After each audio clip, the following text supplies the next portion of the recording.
Race 5 is the Tattersalls Cup. This is over the 2100 metre journey, a listed event. It's for the stayers heading towards the Golden River Development Perth Cup. And we've got the Eastern Stater, Saint Costa. He's having his first run here in Western Australia. He lit the track alight on Tuesday morning at Brekkie with the Stars. He was ridden by travelling foreman Katrina Gibbs, Kate Gibbs as she goes by. And as you can see in this piece of work, Saint Costa, he motored. He was flying at the finish. This horse is a bit of a forgotten horse. He's a bit of an unknown. All the attention's on the Railway Stakes and the Winterbottom Stakes.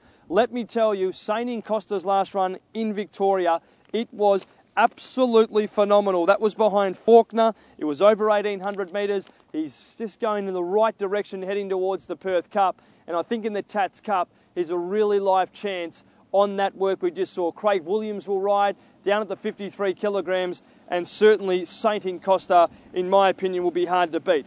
Other runners, God Has Spoken. He's having his first run since he contested the Johnny Walker, a listed race at Flemington behind Lameracy. He was beaten 5 lengths on that occasion. Neville and Stephen Parnham combined. He has the 58 kilos to contend with, but certainly back here on his home soil, I think God Has Spoken can run a big race. Nothing seemed to have phased him. Neville Parnham's been quoted saying during the week, and certainly God Has Spoken. Great to have him back, heading towards the Golden River Development Perth Cup. The other form line is the Ascot Gold Cup, which gets us runners like Guess Wing, Sun Range, Insurgency, Nightlike, Gumnut Guru. He raced in that event. He last started last Saturday against Miss Tipsy Topsy. I think this is his 18th run in from a spell. He's certainly giving no indications of training us. Simply a phenomenal horse. Double Barrel, Malika. Well, she had no luck, Malika. Let me tell you, she could be a real smoky because in the Ascot Gold Cup, she never ever saw clear galloping room. Manila Ice Cream hit the line strongly. Peg's Pride was doing the same. Western Jewel didn't have a great deal of luck.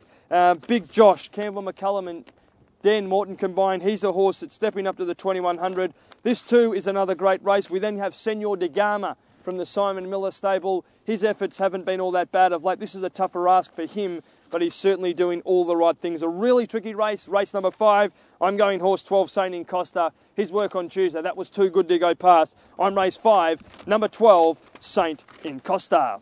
Well, race number 6, this is the Jungle Miss Classic for the fillies and mares, the first of the mares series. They progress to the Jungle Dawn, the Starstruck, and then the La Trice. And certainly a lot of mares, they're resuming from spells, the likes of Premadal, Answers racing second up. We get to have a look at Absolute Pleasure. I'm a sitting pretty, a last start winner, Moonlight Bay, Zvara, Sweet Serenity. It's a really good lineup. It was taken out by Power Princess last year. We've seen what she's gone on to do. Let's roll some tape though. This is the effort of Best Feature.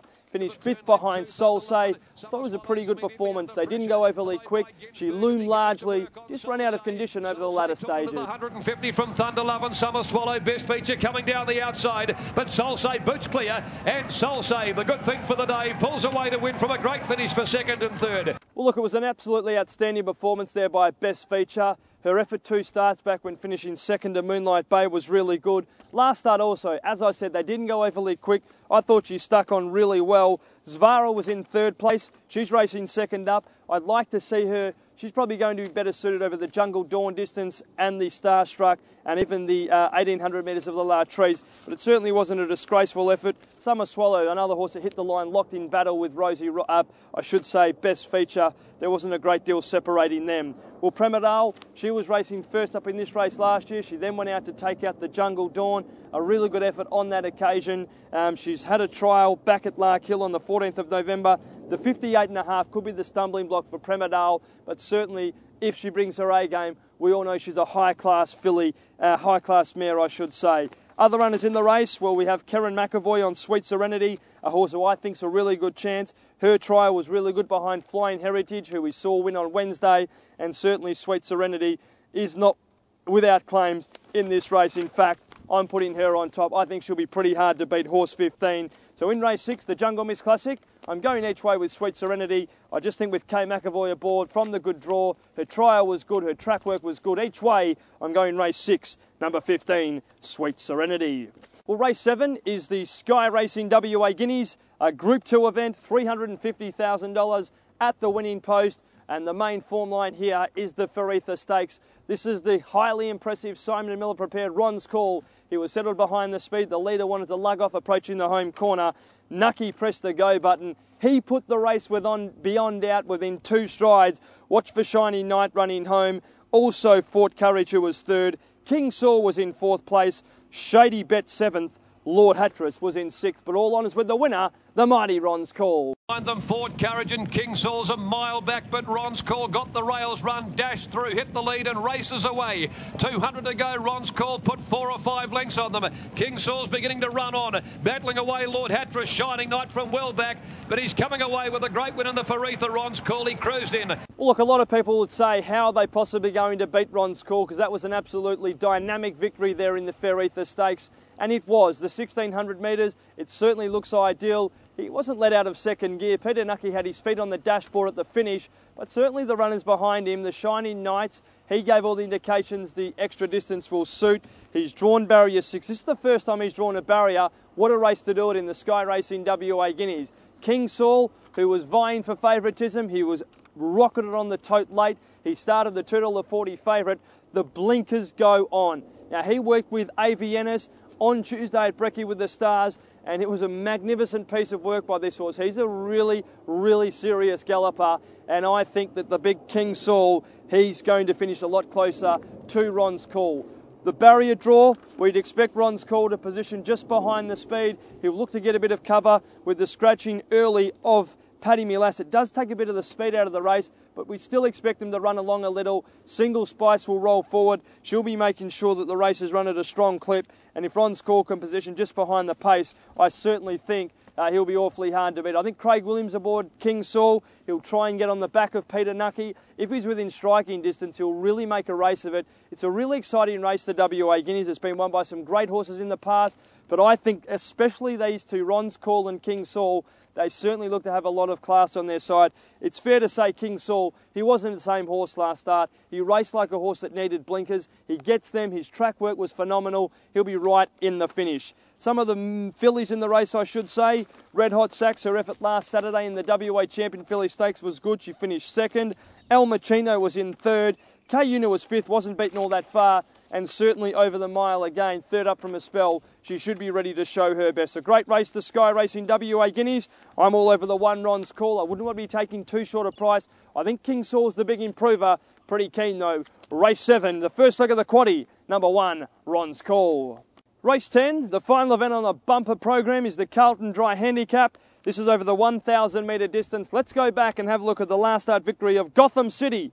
He defeated Highly Toxic. In 5th place was No Name City. This was back at Ascot on the 29th of October. Followed by Motion Pictures looking for the way clear. Coming to the 200, Gotham City joined by Highly Toxic. Highly Toxic the inside from Gotham City. Now Centrum runs on from No Name City. Free time battling. Gotham City, Highly Toxic. Metal Talk getting going late. They went to the line. Another tight finish. Well, look, it was a great ride there by William Pike aboard Gotham City. He certainly found top form in defeating Highly Toxic. Highly Toxic's now had the run under his belt. He should strip a lot fitter. And No Name City just needs a little bit of luck. He wasn't beaten all that far, just 1.3 lengths at the finish. I think the Entourage, who was entered for the Winterbottom Stakes, he's been withdrawn. This is a really good race for him. He has the 58.5. He's certainly well in commission, as is Cavallo Pazzo, who resumes from a spell. Ted Martinovich and Peter Nucky combined. He had all before him last year. He finished 2nd in the Belmont Guineas behind the Underworld. And certainly Cavallo Pazzo over the 1,000 metre distance. He's had the 2 starts for 1 win and 1 minor placing. I think he's going to be pretty hard to beat on an each-way basis. The Entourage, the obvious danger, but in the final race, we're going race 10, number 5, Cavallo Pazzo. Well, it's Super Saturday, and what a day of racing we have. We have 10 massive big events coming out of Ascot. We're starting at 8 minutes after 11 is the first race. The last race is at 5 minutes after 5. The Potbellies, they're set to be on stage at 5:30. They're playing for 75 minutes. We've got Group 1 action, the 2 Group 1s, the Sky Racing WA Guineas. We also have the Jungle Miss Classic, the Tats Cup, the Carbine Club of WA Stakes. It's going to be a great day for all involved. May we at Perth Racing wish all the contenders in the big Group 1s, the Group 2s and the features and all the other race the utmost success on Super Saturday. Make sure you come out. We're expecting a crowd of 20,000 plus people here at Ascot. There's plenty happening. The weather, we're going to turn on a day. 25 degrees the top, mostly sunny. Hopefully we don't have too much wind around. We're expecting a shower or two on Thursday and Friday, and hopefully by Saturday, perfect conditions for racing, not too hot. A great day to spend a day at the races, and what a day of racing we have. I'm pretty keen on race 3, number 7, Machino. I think he'll be really hard to beat. And race 5, number 12, Saint Costa. They look two of the better bets on the program. I'll be taking a $10 all up with Machino into Saint Costa. First event is 11:08. Make sure you get to Ascot. It's Super Saturday, Railway Stakes Day, featuring the Winterbottom Stakes, the Sky Racing WA Guineas. This has been the box seat. We found a winner or two, and we'll see you on course this Saturday.